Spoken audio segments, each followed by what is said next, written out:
This week on Unglossy. Did you direct some of the episodes on Parenthood? I co-wrote an episode at 16. Really? I don't know if you guys will remember, but it was the episode where Zaria wore kind of a revealing dress to a party. Oh, I remember that one. It was his favorite episode right there. One of the best episodes. That's dope that they let y'all like start to do stuff at that young age. I feel like this might have been season 3. So by that time, I was kind of a pro with structure and breakdown of a 30-minute or 22-minute with commercials comedy. So I just wrote something myself and I gave it to Robert, who gave it to the writers, and we helped come up with that story.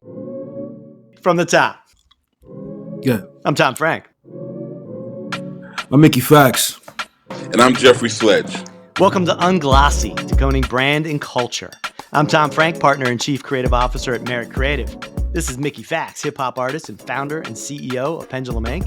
And that is Jeffrey Sledge, a seasoned music industry veteran who has worked with some of the biggest artists in the business. We're here to explore the moments of vulnerability, pivotal decisions, and creative sparks that fuel the relationship between brand and culture. Get ready for a thought-provoking journey into the heart and soul of branding, the unscripted, unfiltered, and truly unglossy truth. Guys, we had a childhood crush of Mickey's on the show today. Ooh, wait, thank you, Jeff.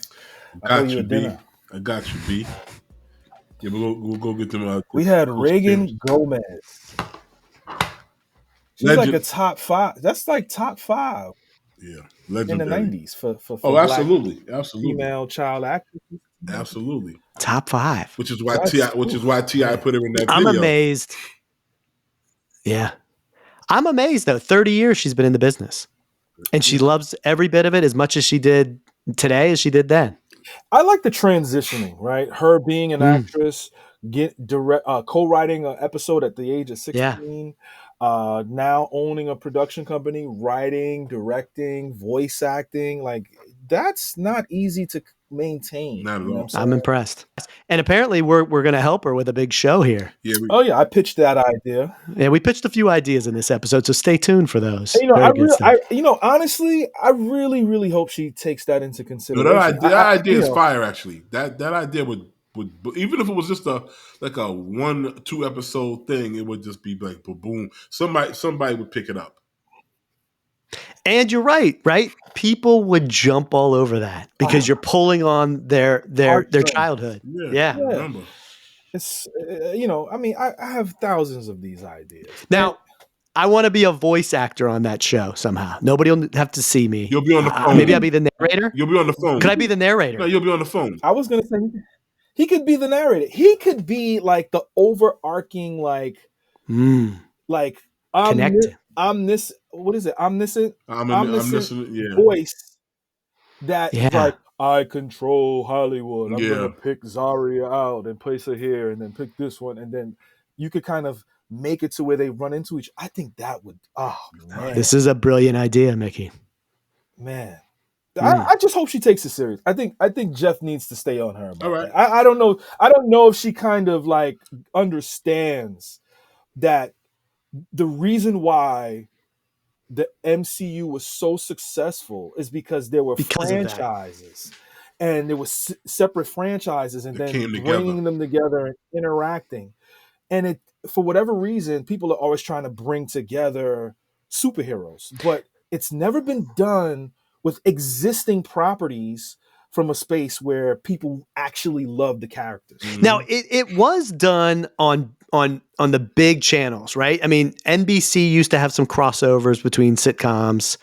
Law and Order has done that in the past, the crossovers. But I guess what you're thinking is going back to the past, bringing them to the future, and then having that crossover. Was there never any crossovers on any of those WB? Not that I remember.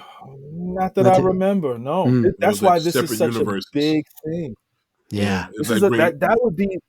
It's like they all live now in one universe instead of separate kind of universes. Right, or they're just running into each other like it's like in the mall or Pilates. It's like, hey girl, what's happening? And then they start becoming friends, and then it's the whole relationship thereafter. That's never been done before, and that would be incredible. And Tom and Jeff, y'all need to be on Reagan about this, man.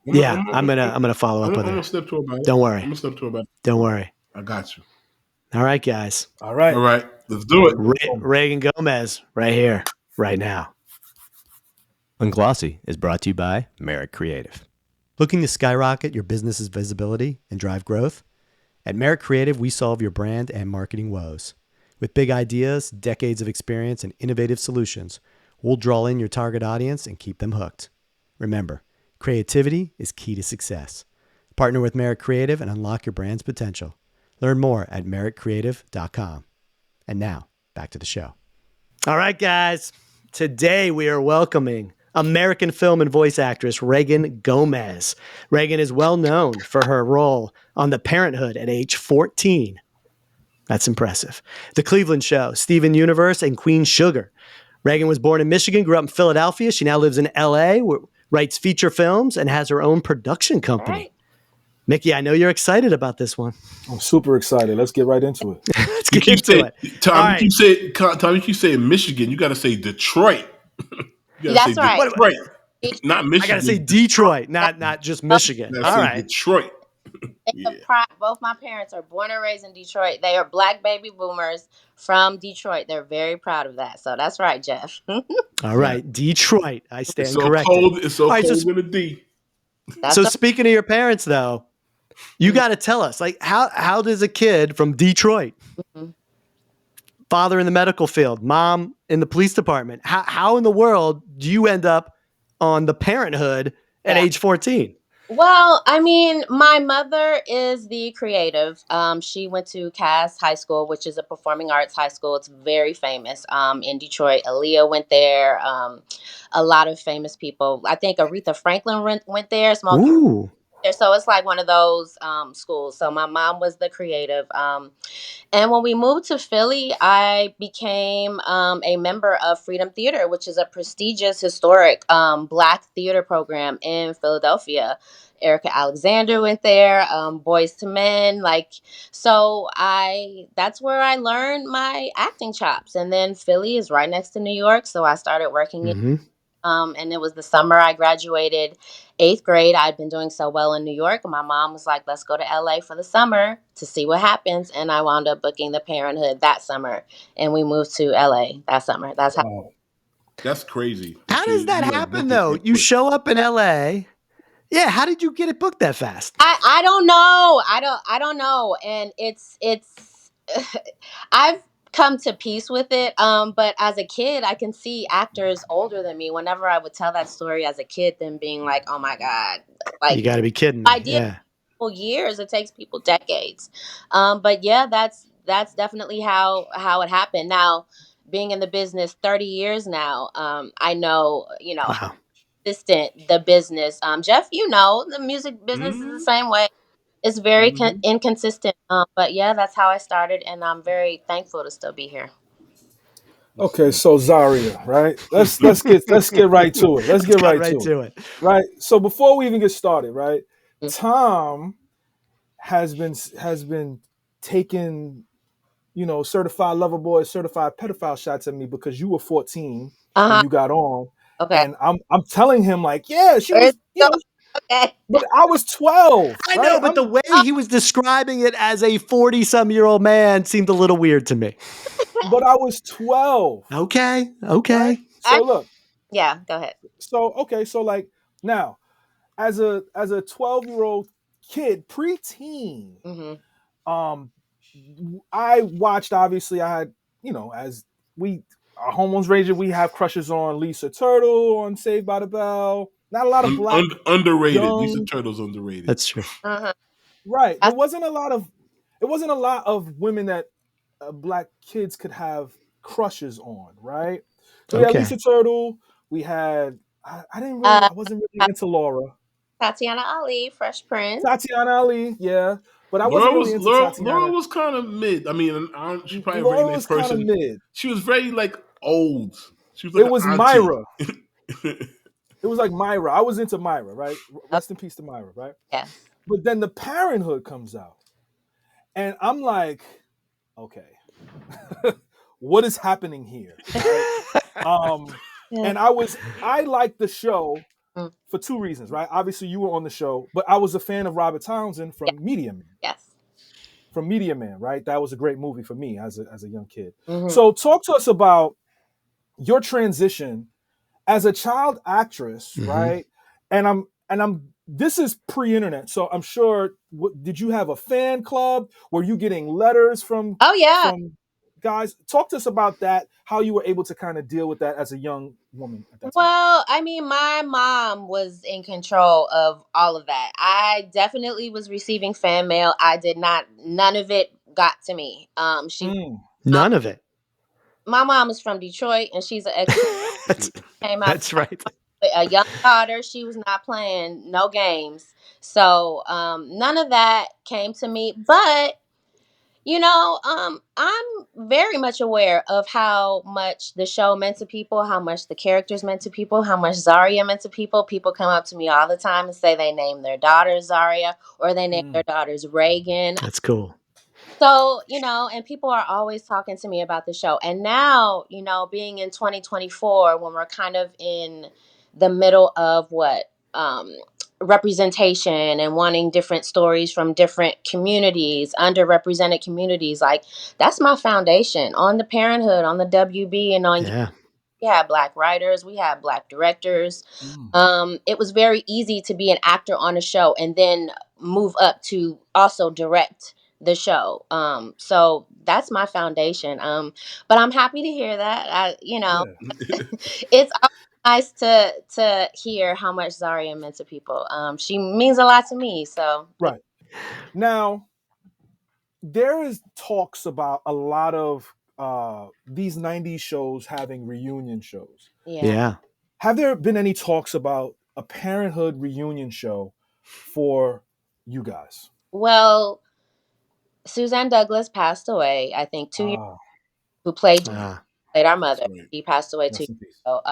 And I've kept in contact with Ashley, who played Cece, my baby sister. I've kept in contact with her throughout all of these years. She's a mom now. But after Suzanne passed, all of us kids organized the Zoom just to meet up with Robert. It's been a very, very long time. So we were able to do that. All of the kids were there. Robert was there, and some other cast members. So it was nice to catch up with everyone. Robert is very busy. He's on The Bear and he's directing. He's killing the bear. I think that, yes. Oh, that is. He's on The Bear. That's right. Yeah. Incredible. He's Sydney's father. Yep. Yeah, that is a great show, by the way. It's fantastic. Curtis, who played Nicholas, my little brother, he works for I think Universal, and so everyone is doing great. It was nice to catch up. I don't know if it's gonna go any further than that. But we shall see. We shall see. There's hope, Mickey. There's hope. Yeah. That's childhood right there. Okay, you can go, Jeff. Go ahead. No, I was just gonna ask. So, did you direct some of the episodes on Parenthood? I did not, but I co-wrote an episode at 16. It was really. I don't guys, but yes, I did, and I don't know if you guys will remember, but it was the episode where Zaria wore kind of a revealing dress to a party. I remember that one. I co-wrote that episode. Yes. I mean, it's one of the was his favorite episode right there. One of the best episodes. That's dope that they let y'all like start to do stuff at that young age, like write and Yeah, how did that work? Like, did you just like say to them, I'd love to take a chance at writing this, or how did that come about? Sure. I mean, I feel like this might have been season 3. So by that time, I was kind of a pro with and breakdown of a 30-minute or 22-minute with commercials comedy. So I just wrote something myself and I gave it to Robert, who gave it to the writers, and we helped come up with that story. That's how that worked. Yeah. Wow.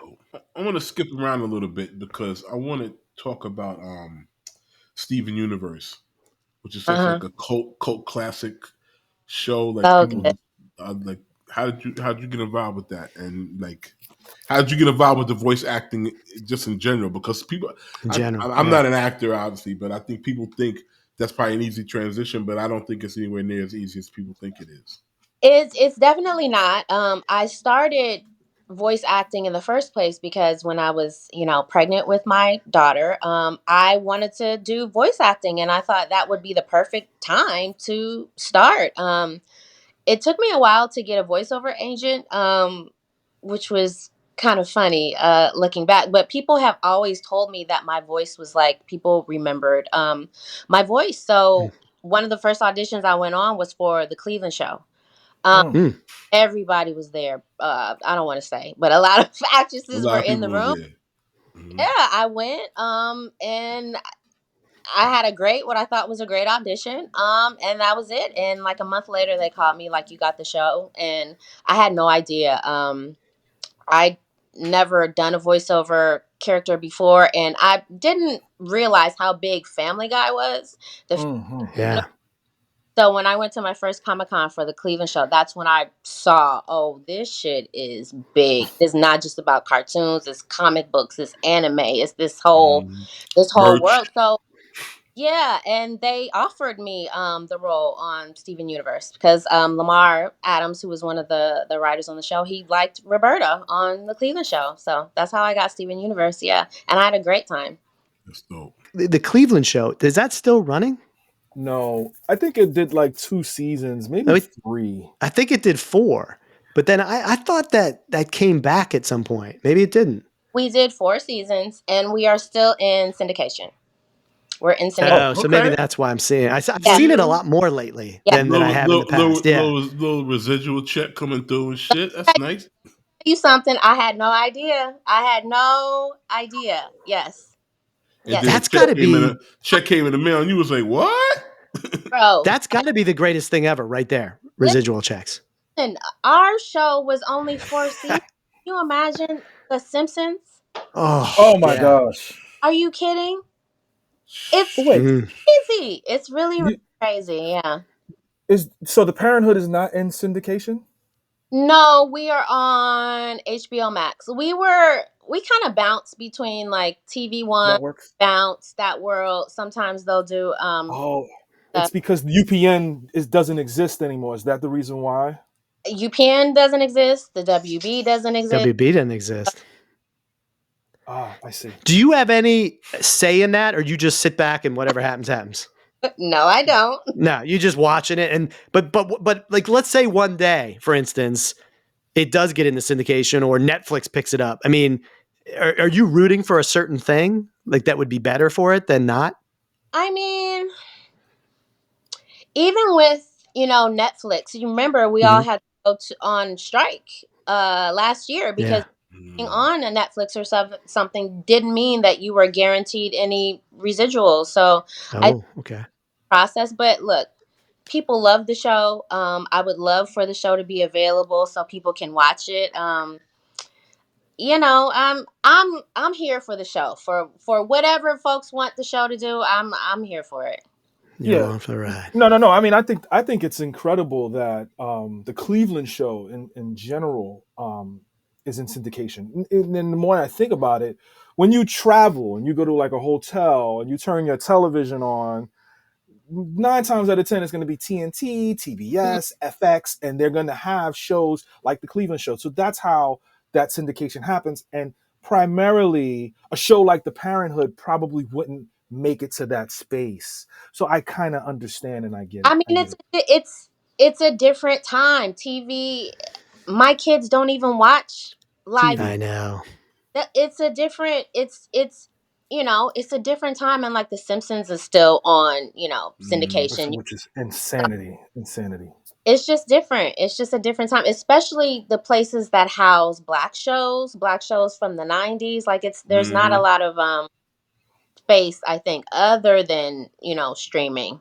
Yeah, that's what BET should step in. But go ahead, Tom. So what do you think about that, actually? Right. So your kids. So first, like 2 questions. One, have your kids watched the show?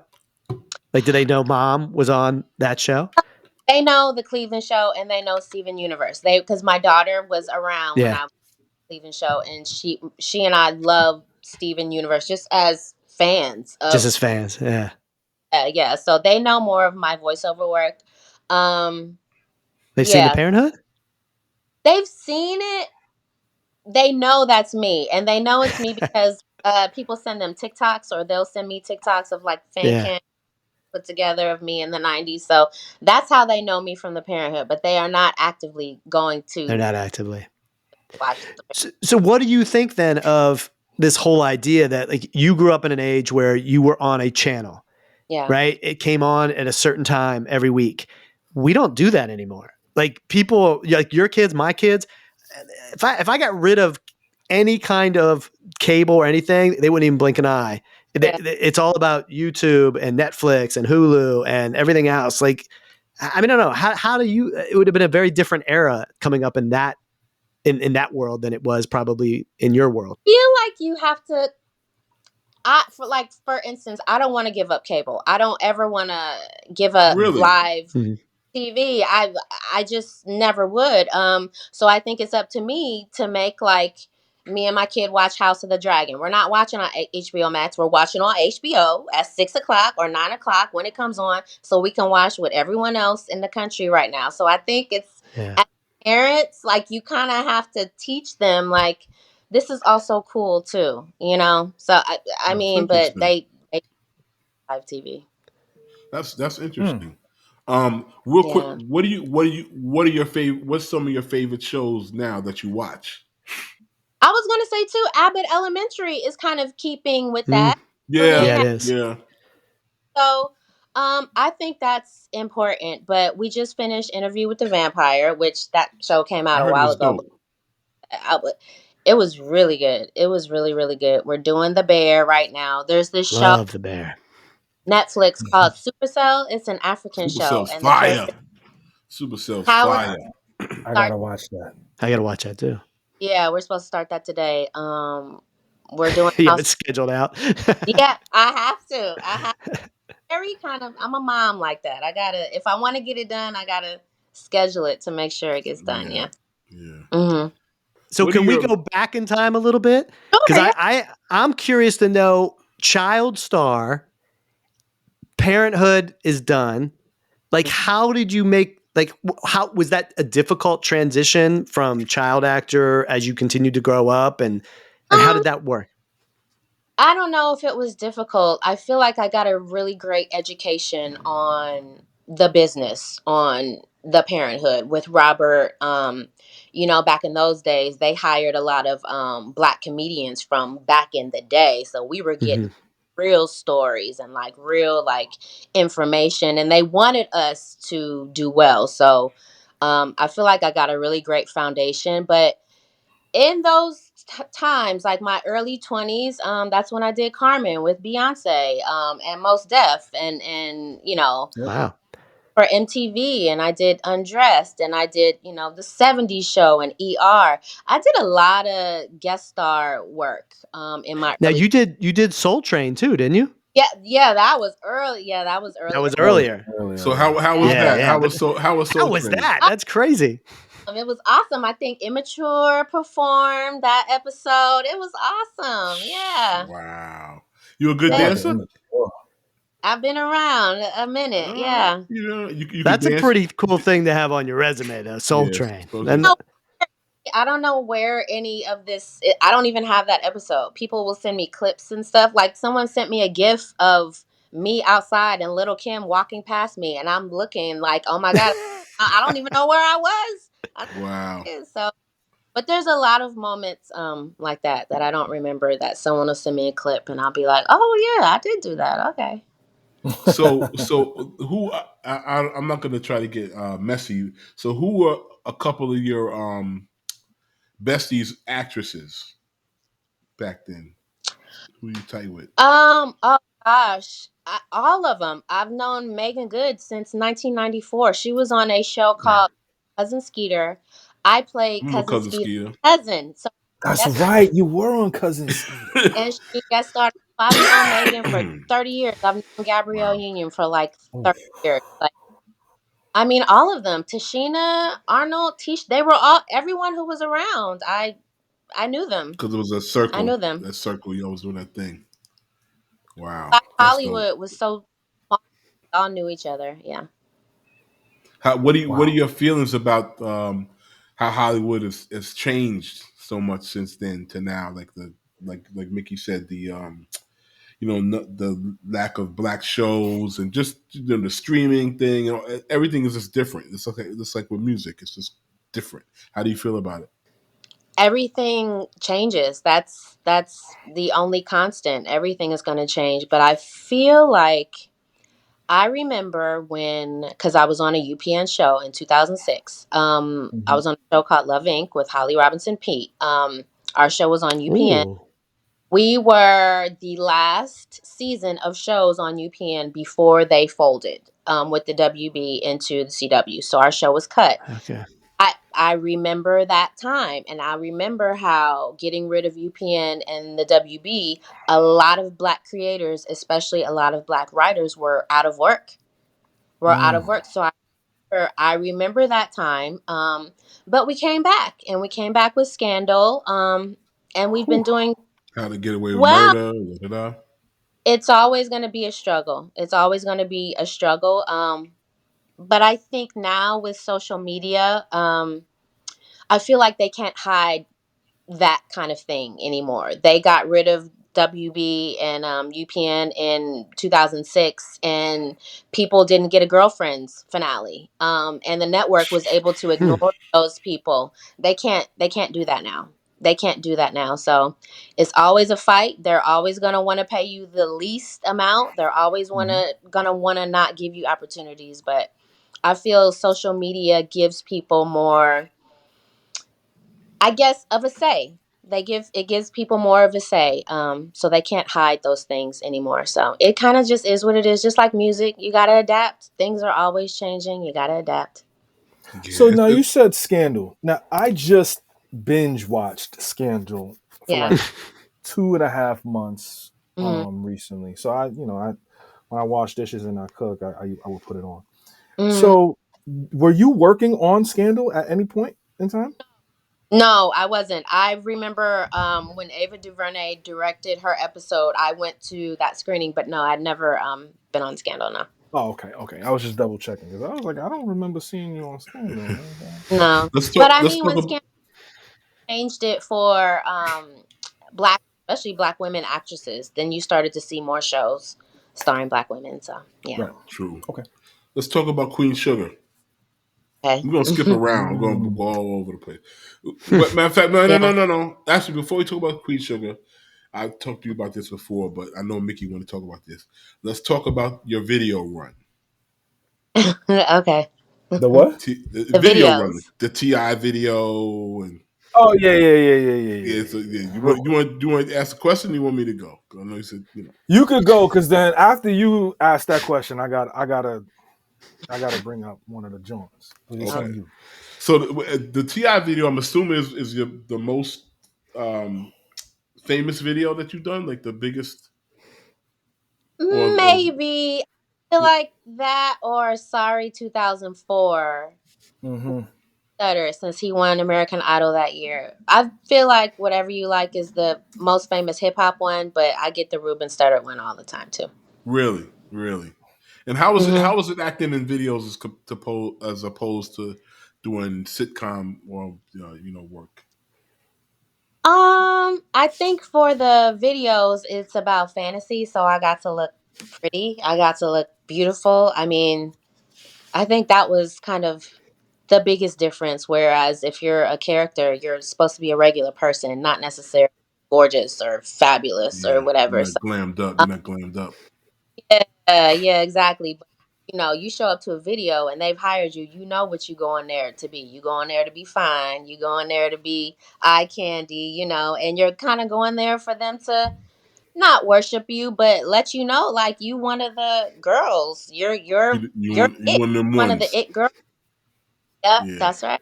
Right, that's right. Then let me So just segue to one other thing. King Magazine. yeah. She did. That's Yeah. what I was gonna get into. Okay, so go ahead, Go ahead. Run with it. I mean, so you did a couple of them, Yeah. right? And were you? I think was the first one you did with I'm sorry, I'm drawing Melissa Ford. Were you in that one? Okay, that was not my first one. My first one, Maya was on the cover, and I Maya. cried. And then I was so popular that they wound up bringing me back for the most viewed. I forgot what it was, like the most Yeah, all the popular. hottest And cover it girls. was Melissa Ford, it was Maya, it was Trina, and it was Buffy. Yeah. Buffy, yes. Yeah. So I think I have the I think I have it in the crib This somewhere. nigga's wild. I didn't want to be weird. So Yeah. That wouldn't be weird at all. no, because why not? You know, I'm a collector, but whatever. So I That's know all right. that you had. So I know that you had issues with King, right? Did you have any issues with King magazine or no? No, I never had any issues. No. I thought there was something where you was like, you're never gonna do another King magazine shoot with them. You're making a controversy right here on the air? I'm Potentially. talking about me, but no, I've never said that. I had a blast doing King. I still talk to Daytwan and Adele. Datewan, I was just about to ask, was it Datewan who booked that one for you? Oh gosh. Um Maybe. I feel like him and Adele, they were kind of running things together. Mm-hmm. Yeah. I can't remember which one individually booked me for which one, but I mean, those my people. I still talk to them to this day. We need to probably get Datewan on here, Tom. Yeah, we should get this So one. Datewan put me on the cover of the Double XL. He put me on the cover of the Double XL. Oh, Yeah. Wow. yeah, Wow. he I didn't realize the connection there. And now yeah, he's running. yeah. He's running Dick Clark Productions now That's in L.A. Yeah, yeah. I remember. that's right. Wow. So King Magazine was like a block down from Jive, so I used to go down there Oh, all the time. And they mm. like revealed to me who was like you can't tell nobody, but the next cover is blah blah blah. You know, we talked. They Sledge, who should be on the cover? Who else? Good times, good times, good times. Like so that was like that video magazine run. Was that you just kind of doing stuff in between acting gigs, just trying to keep some bread coming in, or you just got into it? I mean, that's kind of in those years after the Parenthood was over. Because I booked my UPN show in 2005, so I was 25. So the Parenthood ended, I was 18, 19. So that period between 18, 19, and 25, that's when I was doing King, and some of these videos and stuff. So yeah. You had to do what you had to do.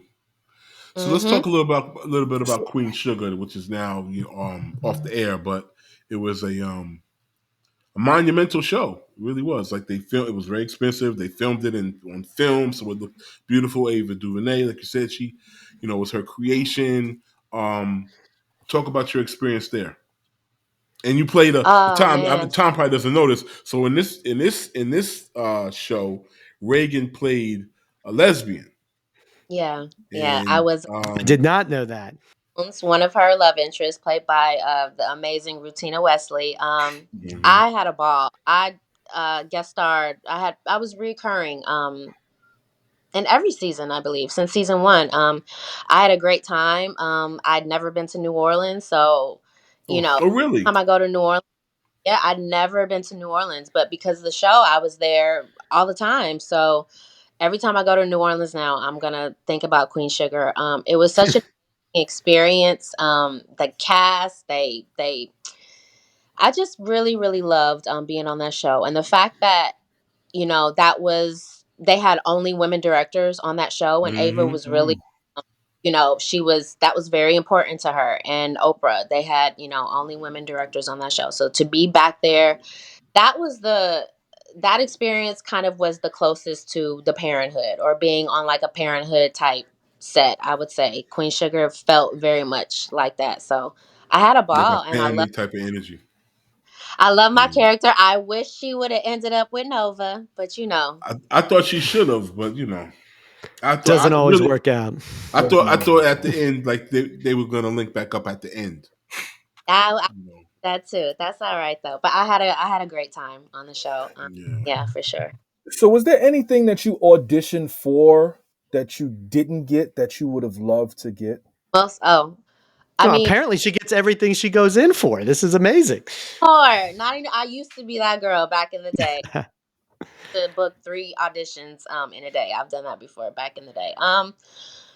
Has there ever been anything that I didn't get that I wish I would have gotten? I mean, sure, but I'm happy with the work that I've done. Mm-hmm. still a young woman. I still have a lot more work to do. Right. That's true. What I think the roles maybe that I may not have gotten, I think I've made up for in the fact that I also write, I also direct. So I've had my hands on the other side of the camera for a really long time. So I feel like I'm kind of balanced creative Right. actress. What do you prefer to do though? If Mm. if you only could do one, write, direct, or act. Oh gosh, I don't know, because even voiceover acting, I don't. If I could only do one, I would probably want to write, because I feel Hmm. like story is so important, and I know what I want to see. I know the characters that I want to see. So if I could only do that, it would probably be right. But every time I do something else, like I go on set or I'm doing a voiceover, I'm reminded, oh shit, I really love this too, or I really miss this. Yeah. So the balance is what you love Uh, the most. Yeah, for sure. So, Balance is important to be still in the game 30 years Hmm. and still be in love with it and still be excited about the future for sure. Wait, do y'all so have me like and an ill Tom. group? Do you have an ill group text with like all that black Yep. action talking shit? I knew it. Yep. Damn, You I want met to link. Twitter.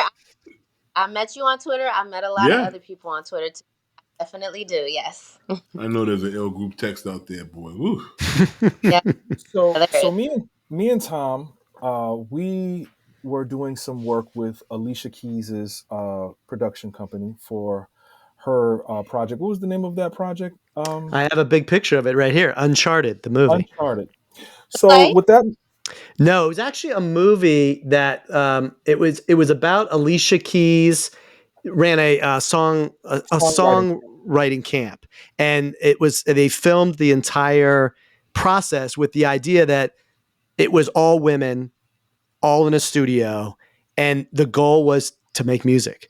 And it was following that journey from the camp all the way through a couple of the different musicians, and they could have been producers, they could have been editors, they could have been singers, and That's awesome. following them through to see where some of these songs went. And some of them really actually have made it out there. And it was released at Sundance was it? no, No, Tribeca. Tribeca last year. And they actually, what was great about it, they released the movie, but they released the movie, we watched it, and then they performed right afterwards, which was absolutely phenomenal. So the reason why I bring this up is because it was a space for black women. There were black singers, black rappers, all women, black producers, black engineers, black managers, and obviously Alicia Keys. Hmm. So my question to you is, what kind of advice would you give to young black women who are looking to get into the movie industry, whether it's the entertainment industry, whether it's writing, directing, producing? Uh, what would be some of the gems that you would give them to assist them in their journey? Oh my gosh, I feel like it's a completely different world now if you're wanting to get in the business. I would say find like-minded creative people that you already know and Mm, start working with them there. A lot of people think they have to come to California, or you have to know an A-list actress or have to know me or something. No, you start where you are. Start where you are, and with social media, you keep putting out great content. People are going to notice you. People are going to notice you. But if you want to be an actor, I would tell you go to acting classes. If you want to be a director, you don't necessarily have to go to college for these things, but you need to know, you know, you need to educate yourself on the business Mhm. part of it, the technical part of it. And luckily, because of social media, you could follow someone like a Spike Lee, or go on masterclass and see Issa Rae talk about her whole process or something. There's so mm, much information out there. Just try to educate yourself and work with like-minded people. That's what I would say. And just be consistent. Be consistent. Be nice. mm, People take that for granted. Be nice, because especially in this business, the turnaround, you never know where that person that you see who is Mhm. I don't know, a PA, you never know where they're going to be in 3 years. You never know. You never know. Do you think it's harder now though? Because at the same time, you have access to all this education and all these people. There's also just the world. We're not the US anymore. We're the world. We're global, and everybody can connect with everybody. And there's so much more content in the world. And let's be honest, everybody thinks they're an actor to some degree. Everybody thinks they're a director. Everybody thinks they're a videographer. Does that make it harder, or is it just simply different? I mean, you kind of have to be a little crazy to be in this business anyway. You know, not the only beautiful actress out there, but you kind of have to be a little bit crazy to be like, I'm gonna fucking make it. I'm gonna write this movie. I'm gonna star in this movie. I want to make a movie. You kind of have to be a little crazy. So, is it harder? Sure, but it always was, and it always, but that's art in general. In general, people don't, I think people don't appreciate art for the business that it is. But it is what it is. It's gonna be difficult. It's gonna be difficult, but either you want it or you don't. Mm-hmm. Right. Now you have your own production company, right? Mm-hmm. What are some passion projects that you are working on currently right now? Well, I'm doing a lot of I was telling Jeff, I've been working on 3 projects for maybe the last 2 years. That's another part of the business. You see things when it comes out, but if you are the creator of it, and if you are Black, and if you are a woman, it is very, very difficult on the other end to even that point. So a lot of the work is unseen, but I'm very excited about the things that I'm working on. I just did The Shy earlier this year. Well, I just did Rick and Morty a few weeks ago. So, I always have something popping. But yeah, that the creative part, being on the other side of the camera, it's very, very difficult. It's very, very difficult. But I think who is telling our stories is so important. So that fight is definitely worth the battle. So, yeah, I'm excited about the things I have coming out. I'm excited about my future, so I'm if you can't tell, I'm still very excited about this business. I still love it very much. If you follow my Twitter, I'm always talking about movies and actors and things like that. So, I'm in a really good space, right now. That's kind of refreshing to hear, because a lot of people that would be in your situation 30 years in this business might not be as upbeat and as excited about the future. Like, what keeps driving you? Like, what is it that? Another thing I would tell actors is have a real life, have a life, have real friends who love you, have friends who are not in the business, have friends with real jobs so you can keep perspective on a lot of things. Like, I've been a mom. My oldest is 17. I was telling Jeff, and she's going into her year, and we're talking about college. I didn't go to college. My husband didn't go to college. We were Hollywood kids. These are real life things that I'm also dealing with every day. And I'm both of my kids. So, I feel like because I came into the business, I was young, but I was a teenager, so I was able to pay attention.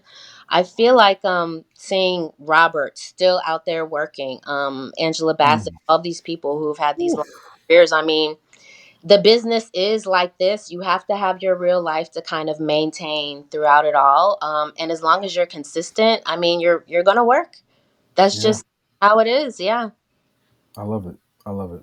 So if you could work on anything coming up, I know you got a lot of stuff going on. Is there a particular, is there a series out there that you're like, I want them to call me for another, if they develop another season, I want to get in there as maybe a guest, but then permanent. Is there something that you're like, I love what they're doing and I would love to be involved in it? I love Abbott Elementary. I'm from Philly. My YouTube days. I love her. I feel like I haven't been able to be funny in a while. Like, my Queen Sugar stuff was a little serious and a little bit too, but I'm funny. I like being funny. And I want to work with people like her, like Issa. I don't know if there's a particular show. It's more creatives that I like, that I respect, work with. And I want them to work with me. And yeah, there's a lot of really cool people out there that are doing some amazing stuff. Yeah. And I do like that Quinta gives people shots, like as guests on the show. We'll be like, oh shit, oh so and so's on the show. She even put that girl I don't know her name actually, the white girl. She's all over Instagram. She's the one. Yeah, the one. She put her on the show. What's her name? Was it Bobby? No, it's not Bobby, but it's the girl that's like, Oh, okay. TikTok. Yeah, TikTok rather. Yeah, she had a guest on there as a substitute teacher. She was substituting for Quinta when Quinta went to work at the Board of Ed. So like she really gives a variety of people shots. So, we might see Reagan on there as a teacher or something. I love the half-hour comedy. That's where I come from. I just love that prototype. I love the Vince Staples show. I thought that was funny as hell. Vince show's good, yeah. I like that show. I could see you on Abbott though. I could definitely see you on Abbott. Some sexy teacher or whatever. But what's his name? Everybody hates Chris. I'm blanking on his name right now. They got a little crush on or something. I could see that happening. Mm-hmm. What's his name? Tyler. Tyler, yeah. Yeah, I could see him. Yeah. I could see that. We're gonna bring that into reality. We're working. Yeah, we're working her into this show. It's just a matter of time. That's what we do. My experience obviously was, the Parenthood, Love Don't Cost a Thing, King Magazine, because for me as a young adult, right? Well, not a young adult. I was a young teen. Like it was again. It goes back to a lot of people my age. When I told like my friends, like, yeah, I'm interviewing Reagan Gomez today, guys started gushing, like. You know what I'm saying? Like that was like a real thing for people in my age range. So like, tell y'all something. Yeah. It's so nice because I see those lists when they're on social media with like Zaria and Ashley Banks and all the girls from the 90s. It makes us feel so good because so many times they don't put Black actresses in those lists. They kind of forget us from that time period. So I just want to thank everybody for reminding folks that yes, we were there also. And you know, I don't know and this idea just popped into my head, right? I don't know the exact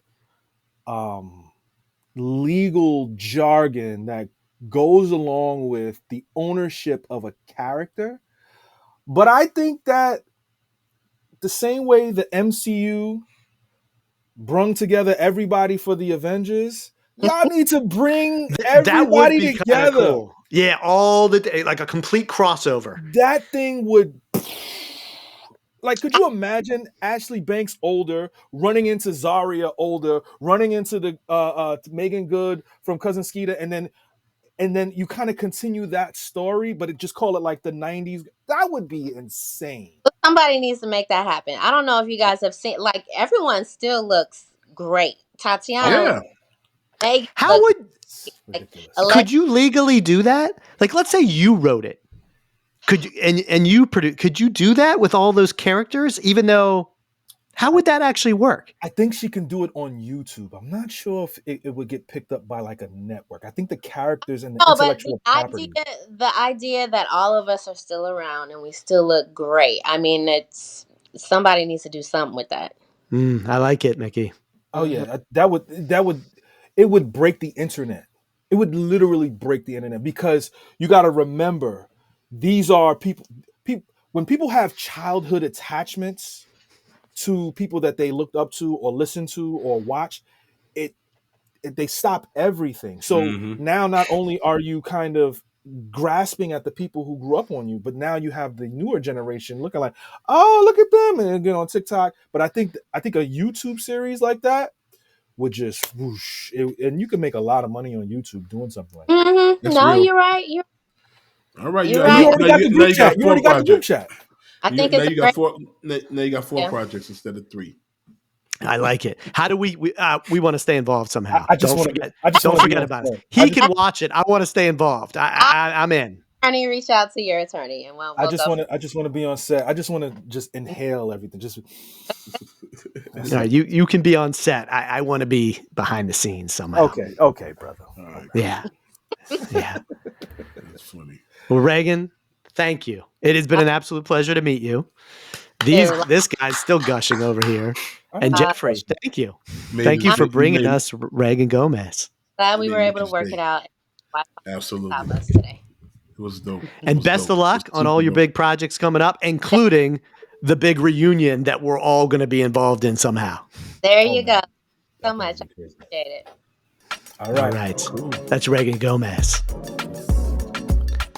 All right, folks. That's our show. Tune in to Unglossy, Decoding Brand and Culture on Apple Podcasts, Spotify, or YouTube. And follow us on Instagram at UnglossyPod to join the conversation. Until next time, I'm Tom Frank. I'm Jeffrey Sledge. Smicky! That was good.